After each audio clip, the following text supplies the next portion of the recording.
నేను బాగా చదివి ఉంటే పాస్ అయి ఉండేవాడిని.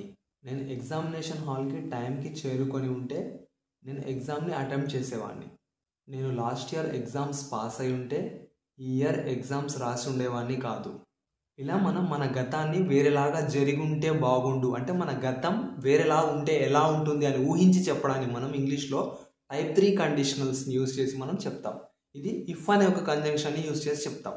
మన స్ట్రక్చర్ వచ్చేసి if plus subject plus had plus V3 plus object, subject plus would plus have plus V3 plus object. మనం కొన్ని ఎగ్జాంపుల్స్ చూద్దాం. నేను కష్టపడి చదివి ఉంటే ఎగ్జామ్స్ పాస్ అయ్యేవాడిని.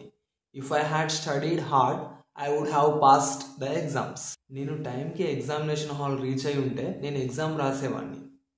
If I had reached the examination hall on time I would have return the exam.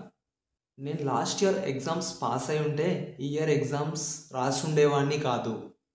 If I had passed the exams last year I would not have return the exams this year. మీకు ఒక question, నేను నిన్న మీ వీడియోని చూస్తుంటే నేను నిన్న like చేసి ఉండేవాడిని.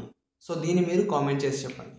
Thank you for watching and please do like and share this video and keep supporting by clicking that subscribe button. Thank you for watching.